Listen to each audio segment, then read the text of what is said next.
الحمد للہ وکفا والصلاة والسلام علی عباده الذین اصطفى خصوصا علی افضلهم وخاتم النبیین محمد الامین وعلی آلہ وصحبہ اجمعین اما بعد فاعوذ باللہ من الشیطان الرجیم بسم اللہ الرحمن الرحیم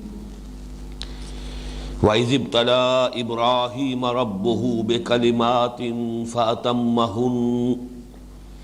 قَالَ إِنِّي جَاعِلُكَ لِلنَّاسِ إِمَامًا قَالَ وَمِن ذُرِّيَّتِي قَالَ لَا يَنَالُ عَهْدِي الظَّالِمِينَ إِلَىٰ قَوْلِهِ تَعَالَىٰ ربنا وابعث فيهم رسولا منهم يتلو عليهم آياتك ويعلمهم الكتاب والحكمة ويزكيهم إنك أنت العزيز الحكيم صدق الله العظيم رب اشرح لي صدري ويسر لي أمري واحلل عقدة من لساني يفقهوا قولي اللہم ربنا الہمنا رشدنا واعذنا من شرور انفسنا اللہم ارنا الحق حقا وارزقنا اتباعه وارنا الباطل باطلا وارزقنا اجتنابه اللہم وفقنا لما تحب وترضى آمین یا رب العالمین۔ سورہ بقرہ کے 15ویں رکوع کی تلاوت بھی ہم اس سے قبل کر چکے ہیں اور اس کی چند آیات کا مطالعہ بھی ہم نے مکمل کر لیا تھا۔ آج اس پہلی نشست میں انشاءاللہ اس رکوع کا مطالعہ ہم مکمل کریں گے۔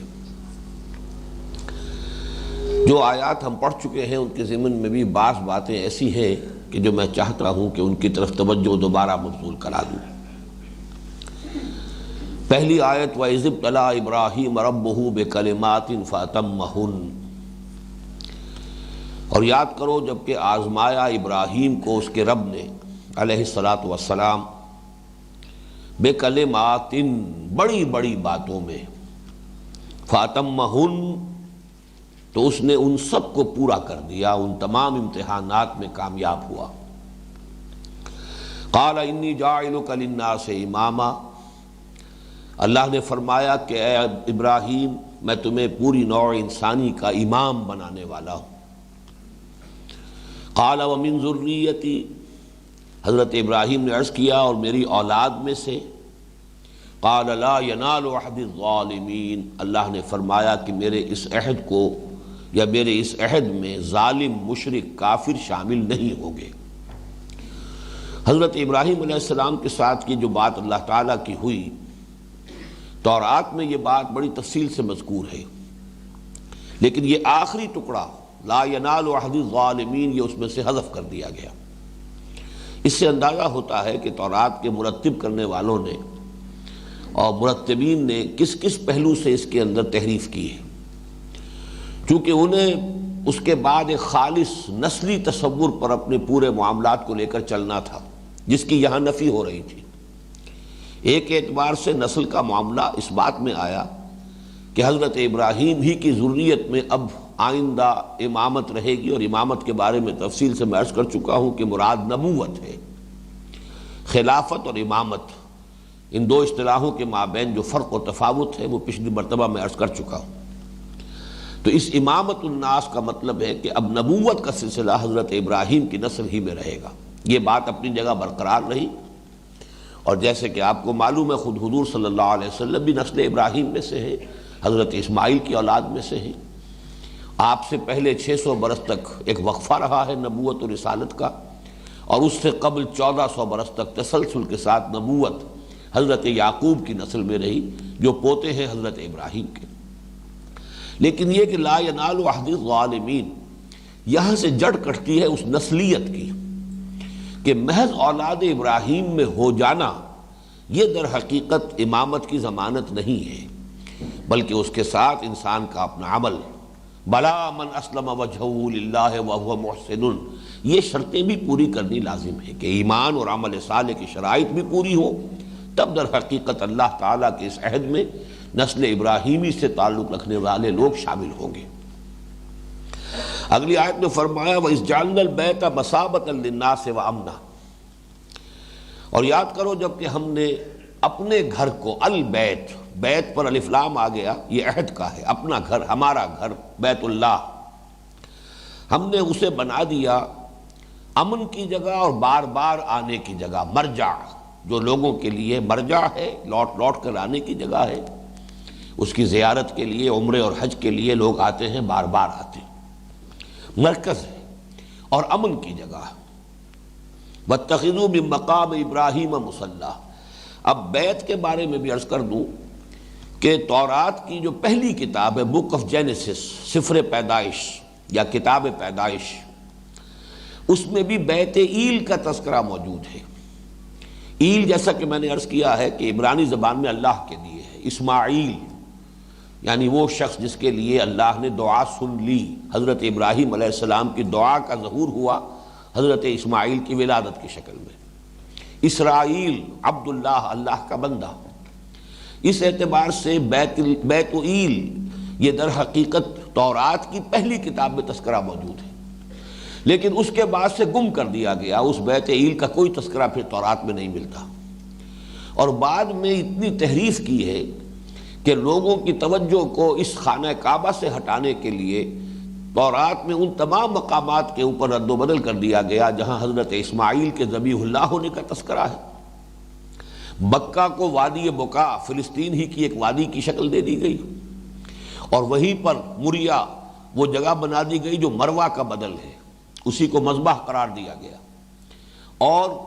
یروشلم پہ جو بنا ہے ہیکل سلیمانی، اس کو قرار دیا گیا کہ یہ ہے پرانا گھر اللہ کا۔ حالانکہ صحیح بات یہ کہ تاریخی اعتبار سے اس کو کوئی جھٹلا نہیں سکتا کہ یروشلم تو بسا ہے، آباد ہوا ہے حضرت سلیمان علیہ السلام کے عہد میں۔ اس پر جیسا کہ میں آپ سے عرض کر چکا ہوں کہ بڑی تفصیل سے ان چیزوں کی تردید مولانا فراہی رحمۃ اللہ علیہ نے اپنی کتاب میں کی ہے، اور جیسا کہ میں نے عرض کیا تھا کہ جیسے ہمارے ہاں ایک محاورہ ہے کہ چور کے پیر نہیں ہوتے، کتنا ہی کائیاں چور ہو، بہرحال چوری کرتے ہوئے کچھ نہ کچھ ایسے نشانات چھوڑ جاتا ہے کہ جس سے پھر تفتیش کرنے والے جو ہے فائدہ اٹھاتے ہیں اور آخر وہ کھوج لگاتے ہوئے چور تک جا پہنچتے ہیں۔ تو اسی طریقے سے انہوں نے جو تحریفات کی ہیں تورات میں، اس میں بہت سے مقامات رہ گئے، ان کے نظر انداز کر گئے کہ ان نشانات راہ سے بھی انسان فیصلہ کرے اگر حقیقت پہنچنے کا، تو حقیقت معلوم ہو جاتی ہے کہ بیت اللہ، ان اول بیت وضع للناس للذی بمکہ، اور مکہ یہی ہے جو آج مکہ ہے، اصل گھر جو ہے۔ اور میں آج دیکھ رہا تھا، اس کا یہاں تو موقع نہیں ہے تفصیلات میں جانے کا، مولانا عبدالماجد دریابادی رحمۃ اللہ علیہ نے اپنی تفسیر میں بہت حوالے دیے ہیں، عیسائی جو مستشرقین ہیں ان کے بھی حوالے دیے ہیں، اور ایک تو ایسا رومی سیاح کہ جس کا زمانہ حضرت مسیح کے پیدائش سے بھی 100 برس قبل کا ہے،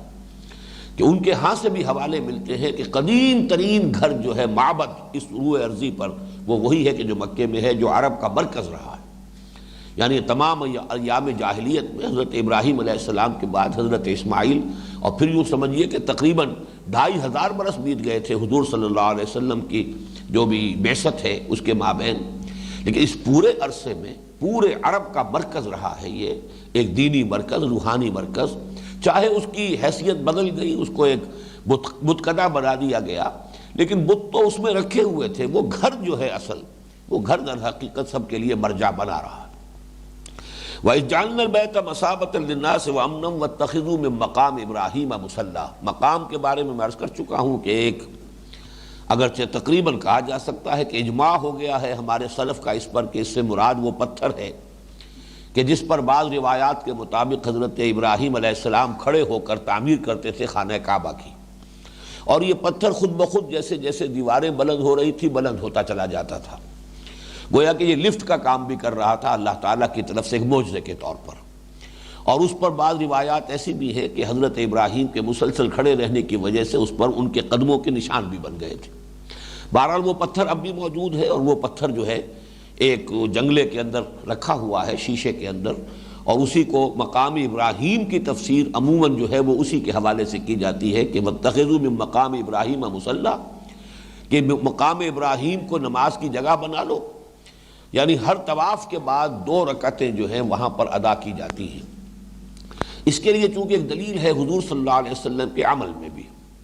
حضور کا جو آخری حج ہے اس میں جب آپ نے طواف کیا ہے تو اس کے بعد آپ وہاں سے اپنے 7 چکر مکمل کرنے کے بعد بڑھے ہیں مقام ابراہیم کی طرف، اسی پتھر کی طرف جو وہاں رکھا ہوا ہے. اور اس آیت مبارکہ کے الفاظ آپ کی زبان مبارک پر تھے وَاتَّخِذُوا مِن مَّقَامِ إِبْرَاهِيمَ مُصَلًّى، اور حضور صلی اللہ علیہ وسلم ادھر گئے اور وہاں جا کر آپ نے 2 رکعت نماز ادا کی. تو یہ عمرے اور حج کے مراحل میں یہ ایک مرحلہ ہے اور اس کے حوالے سے اس کی تعبیر یہی ہے. لیکن ایک دوسری تعبیر بھی ہے جو دل کو لگتی ہے کہ مقام ابراہیم سے مراد گویا کہ یہ بستی ہے، یہ آبادی ہے جس کو کہ ابراہیم نے اپنا مسکن بنایا، اپنی اولاد کی ایک شاخ کو یہاں آباد کیا. اور اس معنی کیے جائیں تو اس ابراہیم کے قیام گاہ میں سے ایک حصہ من مقام ابراہیم مصلی، وہاں ایک نماز کی جگہ بھی بناؤ، مصلی نماز کی جگہ. اور وہ گویا کہ اس سے پھر مراد ہو جائے گا کہ یہاں مسجد حرام مراد ہے. خانہ کعبہ بیت اللہ وہ تو اپنی جگہ پر ایک عمارت ہے، وہ مسجد حرام کی گود میں ہے. تو وَاتَّخِذُوا مِن مَّقَامِ إِبْرَاهِيمَ مُصَلًّى اس اعتبار سے گویا کہ اس کی تفسیر ہوگی اور اس کو تعبیر کیا جائے گا مسجد حرام سے. واللہ عالم، یہ دونوں آراء موجود ہیں. وَعَهِدْنَا إِلَىٰ إِبْرَاهِيمَ وَإِسْمَاعِيلَ أَن طَهِّرَا بَيْتِيَ لِلطَّائِفِينَ وَالْعَاكِفِينَ وَالرُّكَّعِ السُّجُودِ. جیسا کہ میں نے عرض کیا تھا اس رکوع کی اکثر آیات وہ ہیں کہ جن کا مثنیٰ یعنی اسی کی ہم مضمون آیت کہیں نہ کہیں قرآن مجید میں موجود ہے. اب یہ مضمون بھی آپ کو سورہ حج میں ملے گا. وَإِذْ بَوَّأْنَا لِإِبْرَاهِيمَ مَكَانَ الْبَيْتِ أَلَّا تُشْرِكْ بِي شَيْئًا وَطَهِّرْ بَيْتِيَ لِلطَّائِفِينَ وَالْقَائِمِينَ وَالرُّكَّعِ السُّجُودِ. تو بس صرف ایک لفظ کا فرق ہے، وہاں قائمین آیا ہے یہاں عاکفین آیا ہے. قائم قیام بھی نماز کا ایک رکن ہے، رکعی سجود رکوع اور سجود کی طرح کھڑے ہونے والے اللہ کے حضور نماز میں عبادت میں اور رکوع اور سجود کرنے والے. اور عاکف اعتکاف جو ہے وہ کہتے ہیں توجہ کو کسی شے پر مرکوز کر کے بیٹھ رہنا، لو لگانا جسے ہم کہتے ہیں. عکف علیہ یعکف ای اقبل علیہ مواظبا ولازمہ. عکف اس کو کہتے ہیں کہ کسی شے کی طرف توجہ کر کے رخ کر کے اور پھر اسی کو لازم پکڑ کر انسان اپنی توجہ کو مرکوز کر کے بیٹھ رہے. وَإِذْ قَالَ إِبْرَاهِيمُ رَبِّ اجْعَلْ هَٰذَا بَلَدًا آمِنًا. یہ مضمون بھی سورہ ابراہیم کی آیت نمبر 35 میں آیا ہے، بلکہ یہاں فعل یہ جو آیا ہے اس میں نکرہ کی شکل میں بلدن آمنا، وہاں ہے البلد آمنا. رب اجعل ھذا البلد آمنا، اے رب اس شہر کو، اس بستی کو، اس آبادی کو امن کا گہوارہ بنا دے. وارزق اہلہ من الثمرات من آمن منہم باللہ والیوم الآخر. یہ جو دعا کی حضرت ابراہیم نے کہ یہ جو میں اپنی نسل کی ایک شاخ کو یہاں آباد کر رہا ہوں پروردگار، تو ان کے لیے رزق کا اہتمام فرما. اس کی تفصیل ہے جو سورہ ابراہیم میں آئی ہے. یہاں پر اجمالاً اس کا ذکر ہے، سورہ ابراہیم کی آیت میں اس کا پورا مقدمہ، اس کے لیے اس دعا کے لیے درخواست کے لیے جو جڑ بنیاد ہے وہ بھی بیان کی گئی. ربنا انی اسکنت من ذریتی بواد غیر ذی زرع عند بیتک المحرم ربنا لیقیموا الصلاۃ. پروردگار میں نے اپنی نسل میں سے ایک شاخ کو اس وادی میں لا کر آباد کر دیا ہے جہاں کوئی زراعت نہیں، بے آب و گیاہ وادی، یہاں کوئی شے پیدا نہیں ہوتی، کوئی شے اگتی نہیں ہے. میں نے یہاں تیرے حکم کے تحت تیرے اس گھر کے پاس عند بیتک المحرم، تیرے گھر کے پاس لا کر آباد کر دیا ہے، حرمت والا گھر. لیقیم الصلاۃ، اس مقصد سے کہ یہاں پر وہ نماز کا اہتمام کریں، نماز قائم کریں، اس گھر کو آباد کریں، یہ گھر واقعی خدا پرستی کا مرکز بن جائے. تو جب میں نے یہ خدمت سر انجام دی ہے پروردگار تیرے حکم کی تعمیل میں، تو فاجعل افئدۃ من الناس تہوی الیہم وارزقہم من الثمرات لعلہم یشکرون. تو پروردگار اب لوگوں کے دل ان کی طرف مائل کر، یعنی یہ جو ایک ہے کہ لوگوں کی توجہ ان کی طرف ہو، لوگوں کے دلوں میں ان کی محبت پیدا ہو جائے،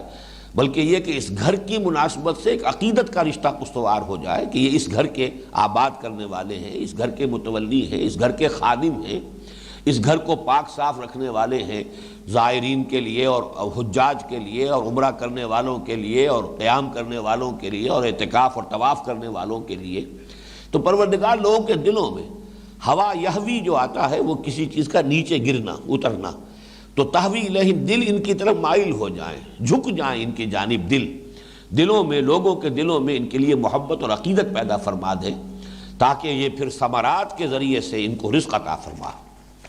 یہاں پر فواکہ کا عام طور پر جو لفظ یہاں ثمرات کا آیا ہے، ترجمہ لوگ کر دیتے ہیں اس کے مراد پھل ہیں، حالانکہ پھل کے لیے عربی زبان میں جو معین لفظ فواکہ ہے۔ ثمرات یہ میں بیان کر چکا ہوں، ثمرات تو کسی بھی شے کا جو حاصل ہے وہ اس کا ثمر ہے، چنانچہ خود انسان کا ثمر ہے اس کی اولاد۔ اس اعتبار سے یہاں صرف پھلوں کی بات نہیں رہے گی بلکہ اجناس بھی اس میں شامل ہو جائیں گی۔ اس میں جو آخری بات تھی وہ یہ کہ حضرت ابراہیم علیہ السلام نے، چونکہ اللہ تعالیٰ نے جب امامت کا مسئلہ تھا تو اللہ تعالیٰ نے فرما دیا تھا کہ میرا جو عہد ہے کہ انی جاعلک للناس اماما، اس میں ظالم شریک نہیں ہوں گے، تمہاری نسل کے وہ لوگ جو کفر یا شرک کا راستہ اختیار کریں گے وہ اس میں شامل نہیں ہوں گے۔ تو یہاں حضرت ابراہیم نے خود آگے بڑھ کر اپنی اولاد کے لیے جب رزق کی دعا کی ہے تو اس میں سے ان کو خارج کر دیا، بلکہ صرف اس دعا کو انہی لوگوں کے لیے رکھا ہے من آمن منہم باللہ والیوم الآخر، پروردگار یہ دعا میں کر رہا ہوں اپنی نسل کی ان افراد کے لیے، ان لوگوں کے لیے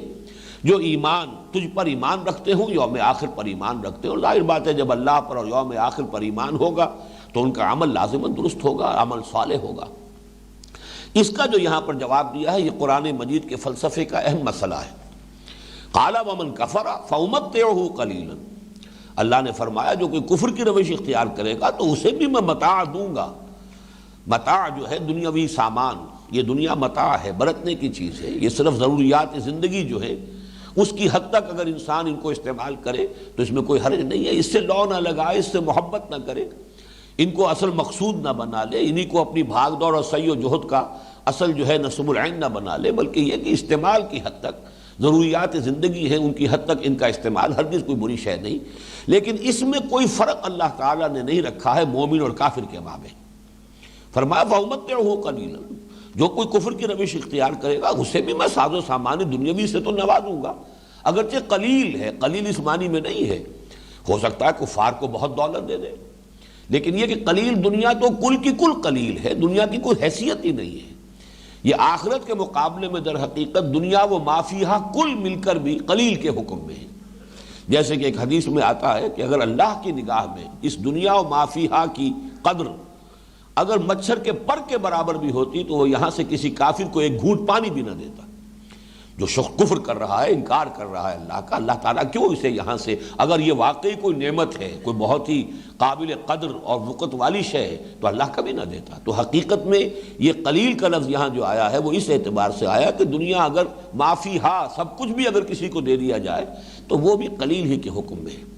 تو اصل بات جو سمجھانی ہے وہ یہ ہے کہ یہاں کا معاملہ جو ہے اس میں کافر اور مومن، مسلم اور کافر کے درمیان کوئی فرق نہیں ہے۔ اللہ تعالیٰ دنیا کا ساز و سامان لوگوں کو دیتا ہے اس لیے کہ بہرحال دنیا میں رکھنا ہے، انہیں آزمانا ہے، یہ ان کا امتحانی وقفہ ہے، اس کے لیے جو بھی اسباب معاش ہیں وہ اللہ تعالیٰ نے سب کے لیے یہ دسترخوان جو ہے اپنا سب کے لیے کشادہ کر دیا ہے، یہاں سے مومن بھی کھاتا ہے اور کافر بھی کھاتا ہے۔ سورہ بنی اسرائیل میں اس کو بیان کیا گیا ہے کُلًّا نُمِدُّ ہؤلاء وہؤلاء من عطاء ربک وما کان عطاء ربک محظورا، اس دنیا کے دسترخوان سے تو ہم مدد پہنچائیں گے اور یہاں پہ ساری ضروریات جو ہیں ان کی زندگی کی فراہم کر دیں گے، ان کو بھی، اہل ایمان کو بھی، اہل کفر کو بھی۔ وما کان عطاء ربک محظورا، یہ تو آپ کے رب کی عطا ہے اور اس عطا کا سلسلہ کوئی منقطع کرنے والا نہیں ہے۔ کوئی صاحب ایمان یہ سمجھے ان کافروں کو تو اللہ تعالیٰ کو چاہیے کہ رزق کے دروازے ان پر بند کر دے، یہ بات ہونے والی نہیں ہے۔ وما کان عطاء ربک محظورا، یہ تو گویا کہ اس حکمت تخلیقی کی نفی ہو جائے گی جس پر اللہ تعالیٰ نے اس دنیا کو پیدا فرمایا ہے۔ بلکہ یہ مضمون جو ہے اپنے کلائمیکس کو پہنچا سورہ زخرف میں، وَلَوْلَا أَن يَكُونَ النَّاسُ أُمَّةً وَاحِدَةً لَجَعَلْنَا لِمَن يَكْفُرُ بِالرَّحْمَنِ لِبُيُوتِهِمْ سُقُفًا مِّن فِضَّةٍ وَمَعَارِجَ عَلَيْهَا يَظْهَرُونَ، اگر ہمیں یہ اندیشہ نہ ہوتا، اگر اس بات کا اندیشہ نہ ہوتا کہ سبھی کافر ہو جائیں گے، ایک ہی امت کافرہ بن جائے گی پوری نوع انسانی، یعنی ہم نے اتنا سخت امتحان نہیں لیا ہے اہل ایمان کا، ورنہ واقعہ یہ کہ ہمارے نزدیک تو اس دنیا اور اس کی پوری جو ہے دولت اور اس کا ساز و سامان اس کی کوئی وقت نہیں ہے۔ اگر یہ اندیشہ نہ ہوتا کہ سبھی کفر کے اوپر تل جائیں گے تو ہم تو یہاں پر کافروں کو ان کے گھروں کی جو چھتیں ہیں وہ چاندی کی بنا دیتے، اس پر چڑھنے کے لیے سیڑھیاں بھی چاندی کی عطا کر دیتے۔ اور یہ مضمون اس سے آگے چل کر آتا ہے زخرفا، نہ صرف چاندی، سونے کے گھر دے دیتے ان کو، ان کے جو چپر کٹ ہیں وہ بھی سونے کے ہوتے، ان کی چھتیں سونے کی ہوتی، ان کی سیڑھیاں سونے کی ہوتی، سب کر دیتے ہیں ہم، اس لیے کہ ہمارے نزدیک یہ سونا چاندی، یہ تمہارے نزدیک ان کی وقت ہے، ہماری نگاہوں میں سب مٹی کے برابر ہے، کوئی حیثیت ان کی نہیں، آخرت کے مقابلے میں دنیا و مافیا کی کوئی حیثیت نہیں۔ تو ہم تو اگر یہ ایک اندیشہ نہ ہوتا وَلَوْلَا أَن يَكُونَ النَّاسُ أُمَّةً وَاحِدَةً، ہمیں تو معلوم ہے کہ یہ نسل آدم کا حوصلہ کتنا کچھ ہے، ہم نے امتحان اتنا سخت نہیں لیا ہے، ورنہ یہ کہ ہمارے نزدیک تو اگر ان تمام کافروں کو اتنا کچھ بھی دنیا میں سے دے دیا جاتا تو بھی کوئی بڑی بات نہیں تھی، ہم دے دیتے۔ لَجَعَلْنَا لِمَن يَكْفُرُ بِالرَّحْمَنِ لِبُيُوتِهِمْ سُقُفًا مِّن فِضَّةٍ، چاندی کی چھتیں ہوتی ان کے گھروں کی، وَمَعَارِجَ عَلَيْهَا يَظْهَرُونَ، اور ایسی سیڑھیاں ہوتی کہ جو چاندی اور چاندی نہیں سونے کی بنی ہوئی سیڑھیاں ہوتی جن پر وہ چڑھتے۔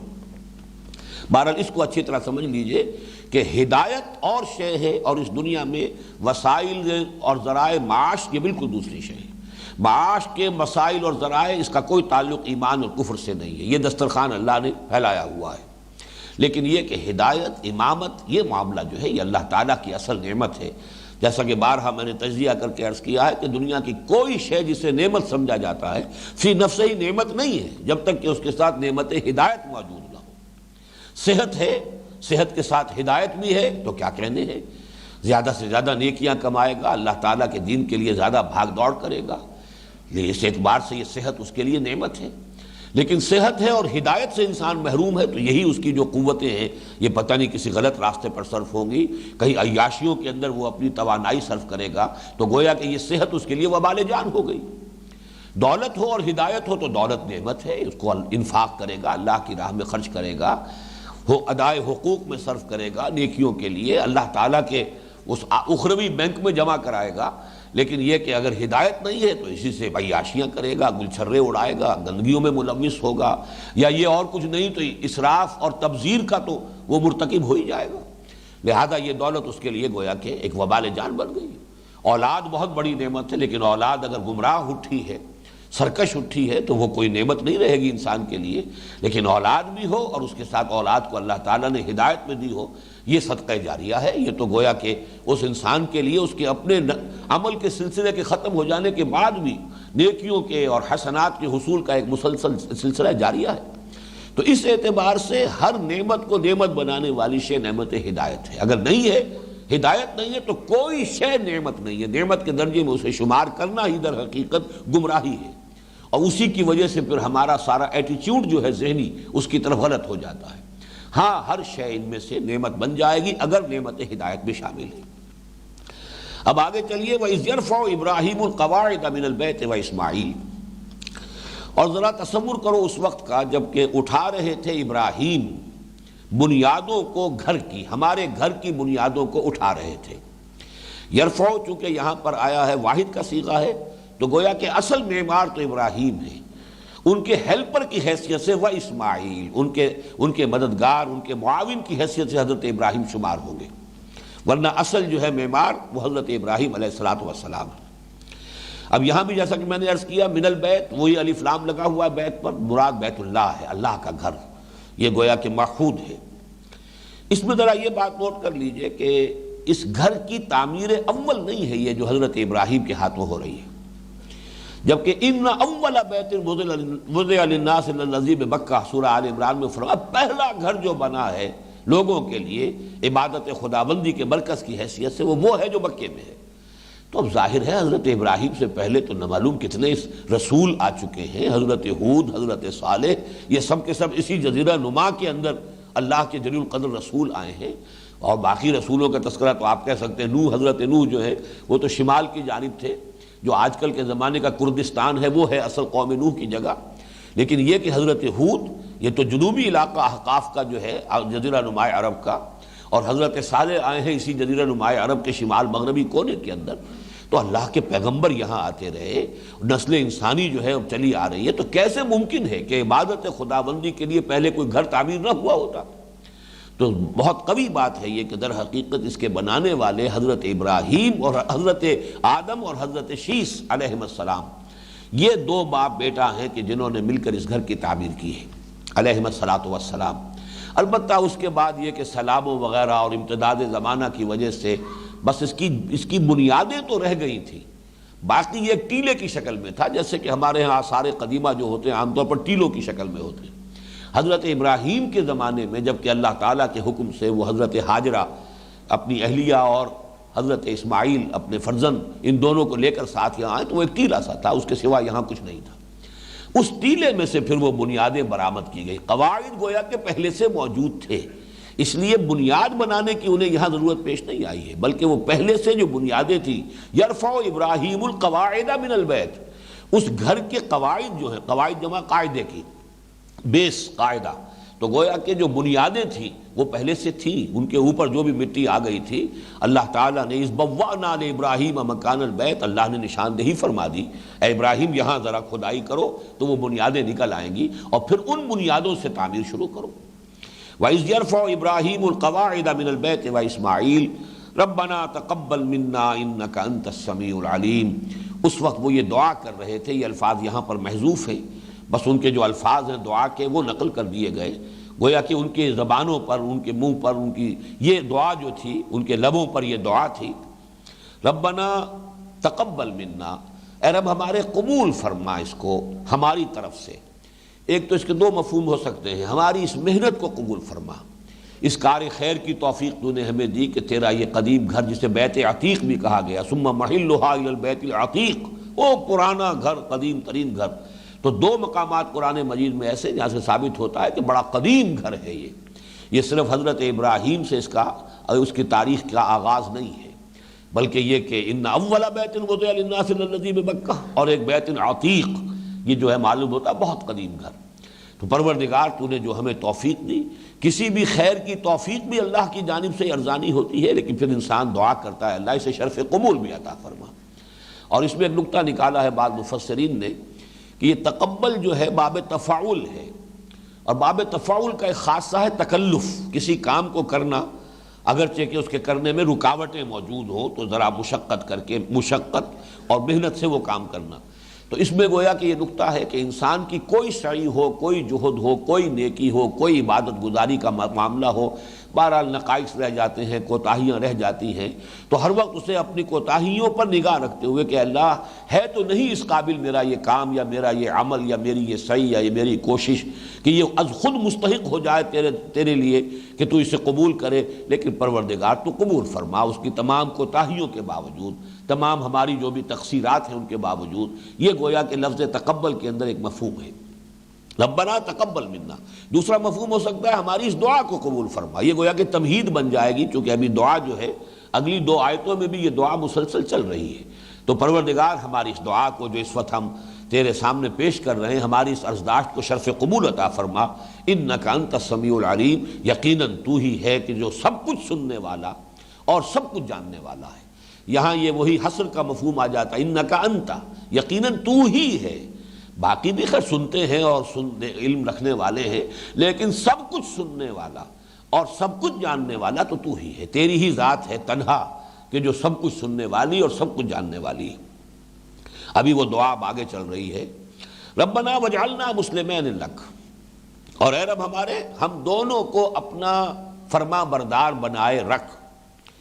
یہاں پر بعض حضرات نے ترجمہ جو کیا ہے کہ ہم دونوں کو اپنا فرما بردار بنا لے، تو میرے نزدیک یہ تھوڑی سی کوتاہی والی بات ہے۔ حضرت ابراہیم پہلے سے بھی فرما بردار ہیں، حضرت اسماعیل پہلے سے بھی فرما بردار ہیں، حضرت ابراہیم کون کون سی وادیوں میں سے گزر چکے ہیں، امتحانات کیسے کیسے پاس کر چکے ہیں، وَإِذِ ابْتَلَىٰ إِبْرَاهِيمَ رَبُّهُ بِكَلِمَاتٍ فَأَتَمَّهُنَّ، تو یہاں ترجمہ ہونا چاہیے اے رب ہمارے ہم دونوں کو اپنا فرما بردار بنائے رکھ، یعنی جو بھی تو نے سعادت ہمیں عطا فرمائی ہے اسلام کی، فرما برداری کی، طاعت کی، عبادت کی، اے اللہ اس پر ہمیں استقامت عطا فرما، ہم اسی پر جمے رہیں۔ اور یہ نکتہ بہت اہم ہے کہ کسی بھی مقام پر پہنچنے کے باوجود انسان کو ہمیشہ خائف رہنا چاہیے، لرزاں ترساں رہنا چاہیے کہ آج تو اللہ نے مجھے یہ توفیق دی ہے، کل کہیں یہ توفیق سلب نہ ہو جائے، میری کسی کوتاہی کے باعث کوئی ایسا نہ ہو کہ کوئی ایسی لغزش ہو جائے کہ سارا کیا دھرا جو ہے وہ رہ جائے، اور سارا جو بھی کچھ کیا تھا وہ حبط اعمال کا، جس کی کہ بار بار قرآن مجید میں جو آئی ہے وعید، حبطت اعمالہم فی الدنیا والآخرہ، ان کے اعمال، ان کی نیکیاں وہ سب کی سب ضائع ہو گئی، ختم ہو گئی، حبط ہو گئی۔ تو اللہ ایسا حادثہ ہمارے ساتھ نہ ہونے پائے. ربنا وجعلنا مسلمین لک. اب یہاں لفظ اسلام جو ہے آگے بھی چل کر آئے گا، یہ اگلے رکوع میں بہت اہتمام کے ساتھ لفظ آئے گا. یہ اس کی حقیقت کو نوٹ کیجئے کہ اگرچہ جب ہم اصطلاحات میں آئیں گے تو اسلام اس سے بلندتر اصطلاح ایمان، قالت الاعراب آمنا قل لم تؤمنوا ولکن قولوا اسلمنا. یہ بدو کہہ رہے ہیں کہ ہم ایمان لے آئے، نبی ان سے کہہ دیجئے کہ تم ایمان نہیں لائے ہو، اس مغالطے میں نہ ہو، مبتلا مت ہو، بلکہ تم کہہ سکتے ہو ہم اسلام لے آئے. تو گویا کہ یہ پہلی منزل ہے. اس کے بعد دوسری منزل ہے آگے، جیسا کہ بارہا میں بیان کر چکا ہوں کہ اسلام عام ہے، ایمان خاص ہے. ہر مومن تو مسلم ہے، ہر مسلم مومن نہیں ہے. اب ہمارا جو بھی حال ہے اس وقت، 1 ارب سے زیادہ مسلمان جو دنیا میں ہیں، ان میں کتنے ہوں گے کہ جو حقیقتاً ایمان سے بہرہ ور ہیں؟ مسلمان تو ہیں، لیکن یہ کہ ایمان وہ ایک بہت بڑی شے ہے، بہت بلند مقام ہے. پھر اس سے بھی ایک اونچا مقام ہے احسان، بلند ترین مقام ہے کہ جو حدیث جبرائیل میں بھی آیا ہے، سورہ مائدہ کی اس آیت میں بھی آیا ہے. لیس علی الذین آمنوا وعملوا الصالحات جناح فیما طعموا اذا ما اتقوا وآمنوا وعملوا الصالحات ثم اتقوا وآمنوا ثم اتقوا واحسنوا واللہ یحب المحسنین. یہ تیسری منزل ہے، بلند ترین منزل ہے، اسلام، ایمان اور احسان. لیکن یہاں جو لفظ اسلام آ رہا ہے، یوں سمجھیے کہ اپنی جگہ پر یہ لفظ ان تمام حقائق اور ان تمام منازل کو بھی لیے ہوئے ہے اپنی حقیقت کے اعتبار سے. حقیقت اسلام تو یہ ہے اللہ کے سامنے جھکا ہوا انسان، سر تسلیم خم ہو، جو مزاج یار میں آئے، جو حکم ہو، بے چون و چرا اس کی اطاعت ہو رہی ہو. تو یوں سمجھیے کہ ایمان کی بلند ترین منزل بھی تو یہی ہوگی، احسان بھی تو یہی کچھ ہے. لیکن یہ کہ جب ایک لفظ علیحدہ علیحدہ بحث کی جائے گی، جب ایمان اسلام کے مقابلے میں آئے گا یا اسلام ایمان کے مقابلے میں آئے گا، تب مفہوم جو ہے علیحدہ ہو جائیں گے. اذا اجتمع تفرقا واذا تفرقا اجتمع. جب علیحدہ علیحدہ آئیں گے تو ایک ہی لفظ میں سب کچھ ہے، ایمان میں کیا نہیں ہے. جیسے کہ ایک حدیث میں آتا ہے کہ ایک صحابی نے عرض کیا کہ حضور مجھے تو بس کوئی ایک بات، ایک جملہ بتا دیجئے، ایک کلمہ ایسا جس کو میں مضبوطی سے تھام لوں، مجھ سے زیادہ باتیں جو ہے نہ میری سمجھ میں آتی ہیں نہ میرے ذہن میں رہتی ہیں. فرمایا کہ بس ٹھیک ہے، قل آمنت باللہ ثم استقم. کہو میں ایمان لایا اللہ پر اور پھر جم جاؤ اس پر. تو ایک لفظ میں سب کچھ ہے. خود ہمارے منتخب نصاب میں جو حصہ اول کا درس آخر ہے، سورہ حامیم السجدہ کی آیات، ان الذین قالوا ربنا اللہ ثم استقاموا، اسی میں سب کچھ، ساری قیامت اسی میں مضمر ہے. سارے اعمال صالحہ آ گئے اسی میں، جہاد آ گیا اسی میں، ذوق شہادت آ گیا، سب کچھ آ گیا اسی میں. ان الذین قالوا ربنا اللہ ثم استقاموا تتنزل علیہم الملائکۃ الا تخافوا ولا تحزنوا وابشروا بالجنۃ التی کنتم توعدون. اسی طرح سے یہاں لفظ اسلام میں سب کچھ ہے. ایک جلیل القدر پیغمبر جس کو اللہ فرما رہا ہے انی جاعلک للناس اماما، جس کی شان یہ ہے کہ واتخذ اللہ ابراہیم خلیلا، اور وہ یہ دعا کر رہے ہیں ربنا وجعلنا مسلمین لک، اے رب ہمارے ہمیں اپنا فرما بردار بنائے رکھ. ومن ذریتنا امۃ مسلمۃ لک، اور ہم دونوں کی اولاد میں سے. اب یہاں نا جو ہے جمع کا بھی ہے صیغہ یہ، اور تثنیہ کا بھی ہوتا ہے. تو ہم دونوں کو اپنا فرما بردار بنائے رکھ. ومن ذریتنا، اور ہماری نسل میں سے. اب ظاہر بات ہے یہاں نسل معین ہو گئی. یہ نوٹ کر لیجئے، میں نے پچھلے درس میں بھی اس کی وضاحت کی تھی کہ یہاں پر حضرت اسماعیل کے ذکر کو حضرت ابراہیم کے ذکر کے ساتھ نتھی کر کے لایا گیا ہے، جبکہ سورہ حج میں واحد کے صیغے میں فرمایا گیا وَإِذْ بَوَّأْنَا لِإِبْرَاهِيمَ مَكَانَ الْبَيْتِ أَلَّا تُشْرِكْ بِي شَيْئًا وَطَهِّرْ بَيْتِيَ، طہرا نہیں تھا وہاں، طَهِّرْ بَيْتِيَ لِلطَّائِفِينَ وَالْقَائِمِينَ وَالرُّكَّعِ السُّجُودِ. حضرت ابراہیم کا تذکرہ تھا. یہاں بھی جیسا کہ میں نے ابھی وضاحت کی تھی کہ اصل جو ہے معمار اس گھر کے وہ ابراہیم ہی ہے. اذ یرفع ابراہیم القواعد من البیت و اسماعیل. لیکن یہاں اسماعیل کے ذکر کو لایا جا رہا ہے، اور اس لیے لایا جا رہا ہے کہ در حقیقت وہ تحویل قبلہ کی یہ تمہید ہو رہی ہے. یعنی نسل یعقوب سے منتقل ہو کر یہ امامت الناس کا منصب جو کہ حضرت ابراہیم کو دیا گیا تھا، جو ان کی نسل کی ایک شاخ میں رہا ہے، ابھی تک نبوت اسی میں آتی رہی ہے، اب یہ منتقل ہونے والا ہے. نسل ہو چکا ہے لیکن یہ کہ اب اس کا اعلان عام اللہ کی طرف سے ہونے والا ہے، جبکہ تحویل قبلہ کا حکم آئے گا، اس کے لیے تمہید باندھی جا رہی ہے. تو یہ دوسری نسل جو ہے حضرت ابراہیم کی، جس میں حضور کی بعثت ہوئی ہے، یہ حضرت اسماعیل سے چلی ہے.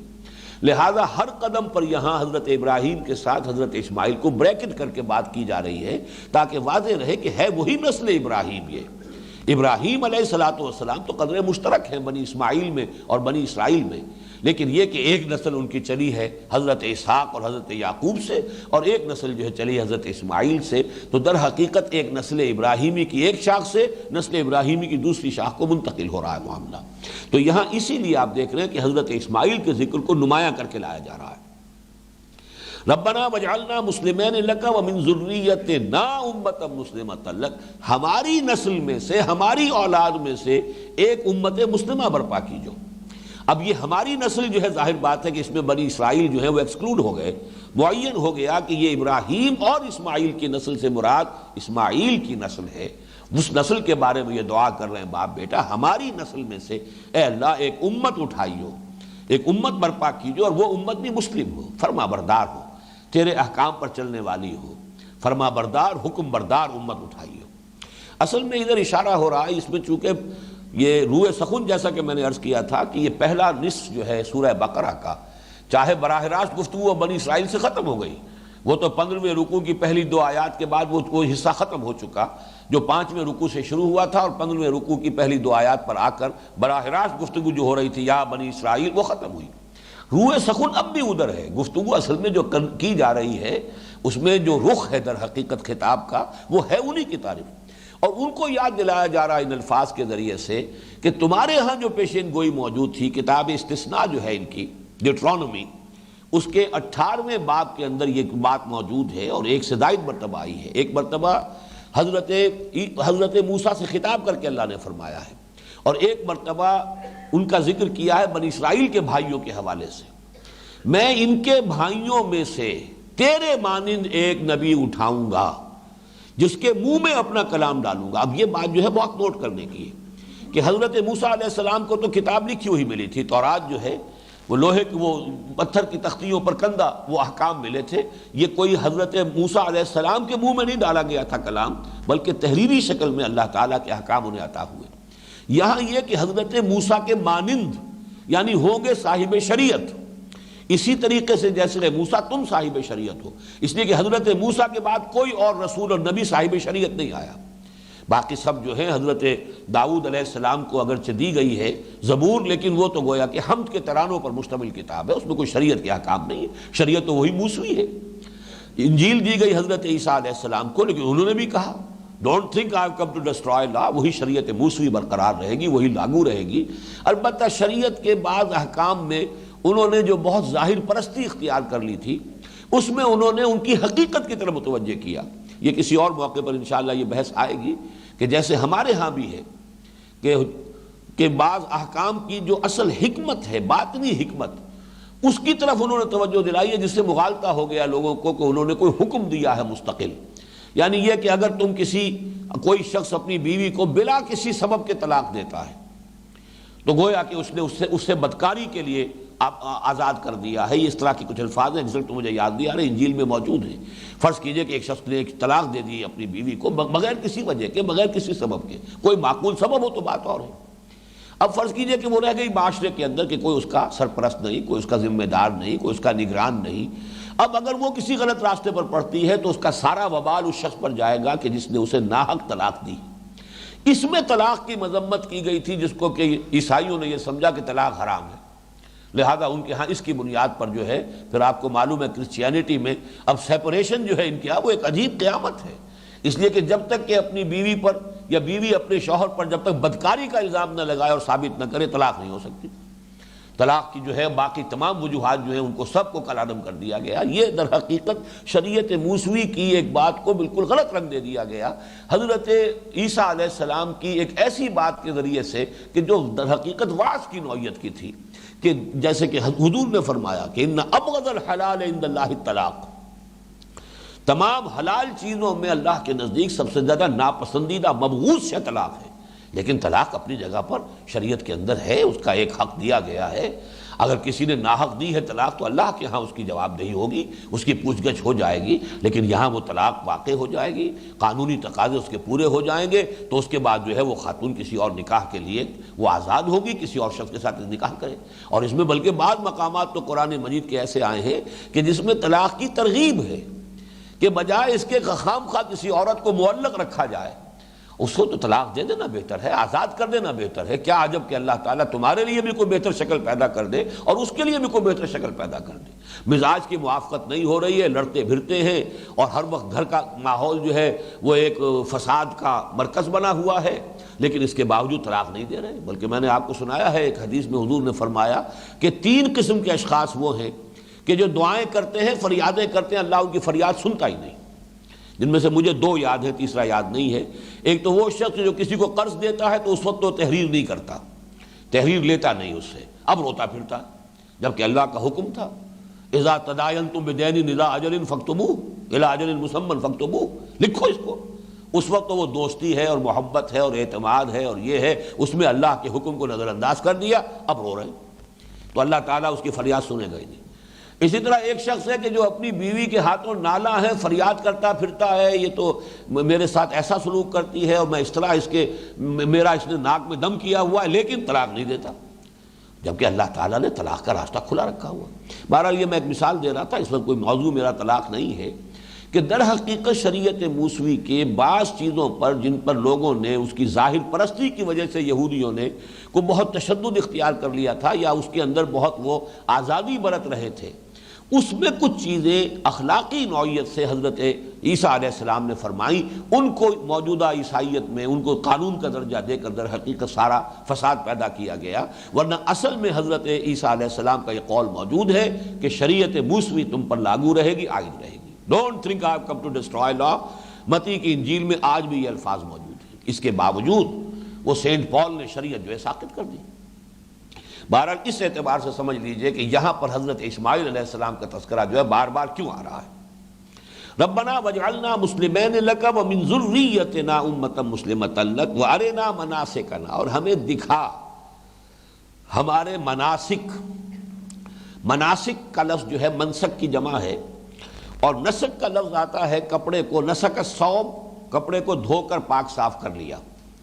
تو در حقیقت اس سے مراد ہے عبادات، چاہے وہ کسی میدان کی ہو۔ نماز کی شکل میں عبادت ہے، اس سے بھی در حقیقت انسان اپنے ذہن کی تطہیر کرتا ہے، اپنے وعدے کو دوبارہ اللہ کے ساتھ جو ہے استوار کرتا ہے، ایاک نعبد و ایاک نستعین۔ اسی طرح روزہ ہے، وہ بھی تطہیر نفس کا ذریعہ ہے، تزکیہ نفس کا ذریعہ ہے۔ لیکن ویسے تو یہ تمام عبادات کے لیے ہو سکتا ہے، لیکن جیسے کہ یوسیج ہوتا ہے کہ کوئی لفظ عام ہے لیکن اس کا استعمال کسی خاص مفہوم کے لیے خاص کر دیا گیا، تو نسک کا لفظ جو ہے پھر خاص ہو گیا قربانی کے لیے، اور یہ قربانی کا لفظ چلا آ رہا ان صلاتی و نسکی و محیایا و مماتی للہ رب العالمین۔ اور جیسا کہ آپ کے علم میں ہوگا کہ اصل میں سابقہ شریعت میں نماز پر اتنا زور نہیں تھا جتنا کہ قربانی پر زور تھا۔ یہ شریعت کا ایک ارتقاء ہوا ہے، انسان کے ذہنی ارتقاء کے ساتھ ساتھ اللہ تعالیٰ نے شریعت کے اندر جو ارتقاء جو ہے پیدا فرمایا ہے، اور آخری تکمیلی شکل جو ہے وہ ہے شریعت محمدی صلی اللہ علیہ وسلم۔ یہود کے ہاں نماز سے زیادہ قربانی پر زور تھا، تو اس حوالے سے یہ لفظ ان کے ہاں زیادہ عام تھا۔ بہرحال چونکہ حج کا ایک بہت بڑا جو ہے رکن وہ قربانی ہے، اس حوالے سے حج کے لیے یہ لفظ جو ہے مناسک حج، یہ گویا کہ بہت خاص ہو گیا ہے۔ حج کے جو بھی عبادات ہیں، اس کے جو رسومات ہیں، اس کے جو طور طریقے ہیں، اس کے جو اعمال و ارکان ہیں، اس کے لیے چنانچہ حدیث میں بھی آتا ہے کہ حضور صلی اللہ علیہ وسلم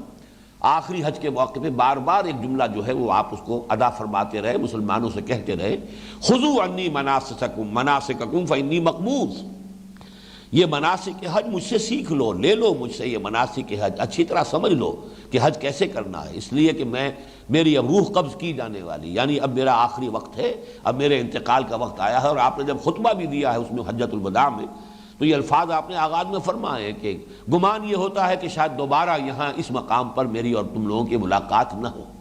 تو یہ گویا کہ ایک پیشین گوئی تھی، ایک یعنی پیشگی خبر تھی جو حضور صلی اللہ علیہ وسلم نے اپنے انتقال کی فرما دی۔ تو حج کے دوران بھی آپ کہتے ہیں خذوا عنی مناسککم فانی مقبوض، یہ سارے مناسک حج جو ہے اچھی طرح سمجھ لو، سیکھ لو، ان کو پوری طرح ذہن نشین کر لو، اس لیے کہ میرا جو ہے وہ آخر وقت ہے، مجھے اب جانا ہے، میری اس زندگی سے اگلی اس حیات دائمی جو ہے ابدی، اس کی طرف روانگی کا وقت ہے۔ ارینا کے لفظ کو سمجھ لیجئے کہ ارات جو ہے اللہ دکھا دے ہمیں ہمارے منسک، تو اس میں یہ بھی ہو سکتا ہے کہ کشف کے ذریعے سے دکھا دیا جائے، اللہ کے مختلف یہ طریقے ہیں، یا رویائے صادقہ خواب میں دکھا دیے جائیں۔ ارینا کی ایک شکل یہ بھی ہے جو حضور کے ساتھ ہوئی ہے کہ نماز کیسے پڑھیں، حضرت جبرائیل انسانی شکل میں آئے ہیں اور حضرت جبرائیل نے حضور کو نماز پڑھائی ہے، وہ امام تھے اور حضور مقتدی تھے، تو نماز کے یہ جو طریقے ہیں رکوع اور سجود، یہ حضرت جبرائیل نے حضور کو تعلیم فرمائے، اور گویا کہ اس طریقے سے اللہ نے حضور کو دکھا دیا کہ نماز کیسے پڑھیں۔ بلکہ یہ بھی ہے کہ ایک دن آپ نے نماز جو 5 نمازیں ہیں وہ آ کر حضور کو پڑھائی ہے اول وقت،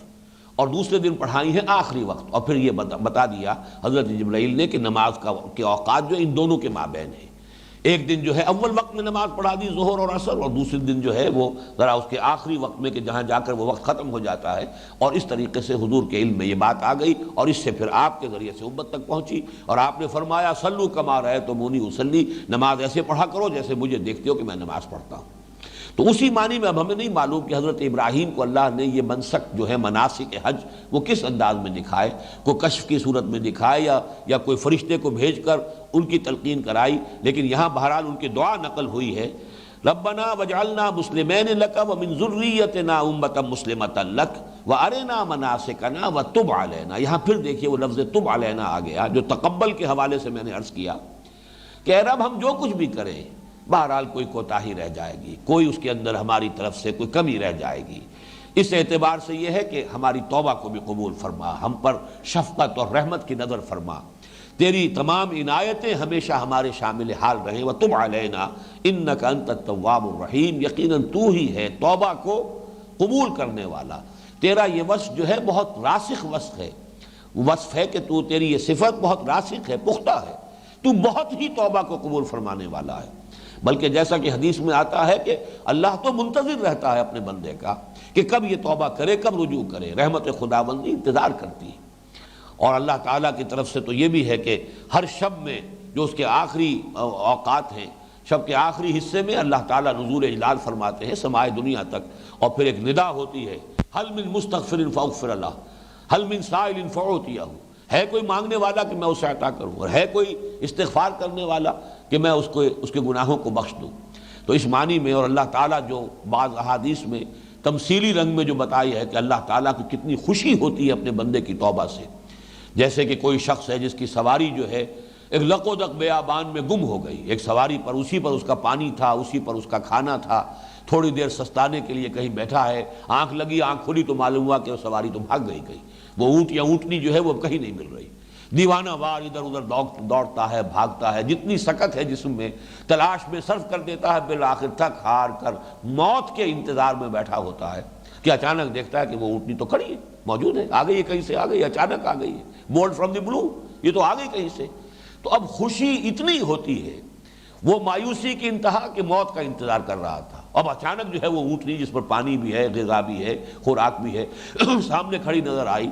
تو اس میں جو شادی مرگ کی کیفیت طاری ہوئی، کہنا یہ چاہتا تھا اے اللہ میں تیرا بندہ ہوں، تو میرا رب ہے، کہہ یہ جاتا ہے، زبان لڑکھڑا جاتی ہے، اے اللہ تو میرا بندہ ہے، میں تیرا رب ہوں۔ جتنی خوشی اس بندے کو ہوئی ہے اپنی اس گمشدہ اونٹنی کے پا جانے پر، اس سے زیادہ خوشی اللہ کو ہوتی ہے اپنے کسی گناہگار بندے کی توبہ پر۔ تو یہ مختلف جو انداز میں حضور نے اس کی تمثیل کے پیرائے میں یہ اللہ تعالیٰ کی جو صفت ہے توابیت، اس کو واضح کیا ہے۔ انک انت التواب الرحیم، یقیناً تو ہی ہے توبہ کا بہت قبول فرمانے والا، مبالغے کا صیغہ ہے فعال کے وزن پر، الرحیم ہے، اور تو رحمت جو ہے وہ تیری صفت ہے اور صفت مستقل ہے، یہ فعیل کے وزن پر جو صفت مشبہ آتی ہے اس میں دوام ہوتا ہے، تیری رحمت دائم ہے، قائم ہے، ہمیشہ رہنے والی ہے۔ ربنا وابعث فیہم رسولا منہم، اور اے رب ہمارے اٹھائیو ان میں سے، بعثا اٹھنا، بعث بعد الموت، موت کے بعد اٹھنا، جی اٹھنا، وابعث اٹھائیو ان میں سے، یعنی یہ کہ جیسے کہ ایک قوم کے اندر سے سب کے سب برابر ہیں، لیکن جس کے پاس وحی آ گئی، جسے چن لیا گیا، اسے گویا کہ ایک رتبہ بلند دے دیا گیا ہے، اب وہ لوگوں کی ہدایت پر معمور ہوا ہے، اسے اللہ نے چن لیا ہے۔ اللہ یصطفی من الملائکۃ رسلا ومن الناس، اللہ پسند فرما لیتا ہے فرشتوں میں سے بھی اپنے پیغام پر اور انسانوں میں سے بھی۔ تو ربنا وابعث فیہم رسولا منہم، اور اے رب ہمارے اٹھائیو ان میں ایک رسول انہی میں سے، یہ ہے بہت اہم، رسولا منہم۔ یا پھر نوٹ کیجئے کتاب استثناء کی وہ جو میں نے پیشن گوئی آپ کو سنائی ہے کہ میں اٹھاؤں گا ایک نبی ان کے بھائیوں میں سے، ان میں سے ہوگا وہ وہ ان میں سے نہیں ہوگا، بنی اسرائیل میں سے نہیں ہوگا، بلکہ ان کے بھائیوں میں سے ہوگا۔ اور ظاہر بات ہے کہ بنی اسرائیل کے بھائی تو پھر بنی اسماعیل ہیں۔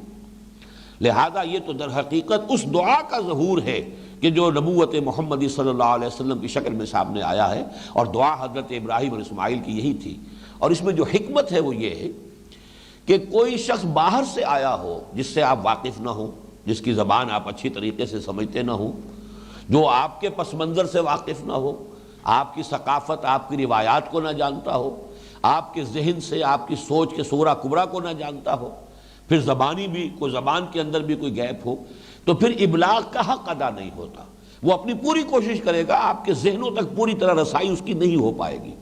آپ کتنی ہی کوشش کریں پوری بات اس کی سمجھ نہیں پائے گی۔ تو یہ گیپ آف کمیونیکیشن ہے، یہ ختم ہوتا ہے اسی طرح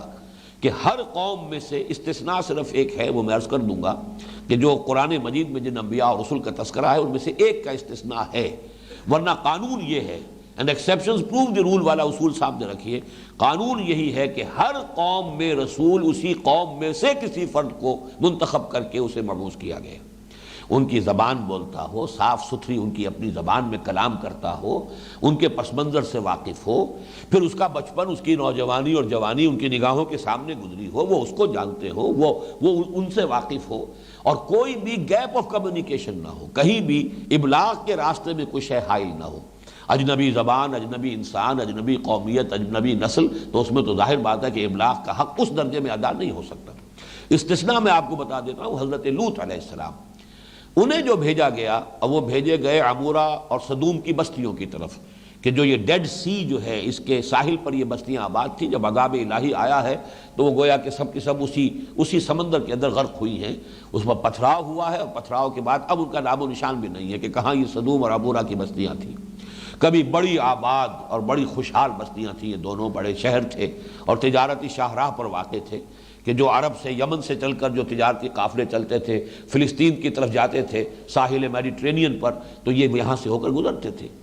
جو امام مبین جس کو کہا گیا ہے کہ یہ امام مبین ایک سیدھی شاہراہ تھی جس کے اوپر کہ یہ بستیاں واقع تھیں۔ تو اس حضرت لوط علیہ السلام ان کی قوم میں سے نہیں تھے،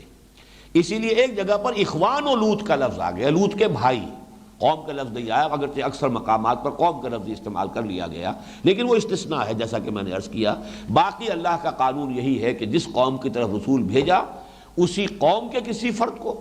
اور انہی کی زبان میں اللہ تعالیٰ کی وحی نازل ہوئی، تاکہ کوئی بھی حجاب اور کوئی رکاوٹ جو ہے ابلاغ کے تقاضوں کے پورا کرنے میں کہیں کوئی کمی کسی اعتبار سے نہ رہ جائے۔ ربنا وابعث فیہم رسولا منہم یتلو علیہم آیاتک، وہ رسول کیا کرے، انہیں پڑھ کر سنائے تیری آیات۔ ویسے تو یہ لفظ پہلے آ چکا ہے، اور میں نے آپ سے عرض کیا تھا کہ تلا یتلو کا اصل مفہوم کیا ہے؟ فالو کرنا،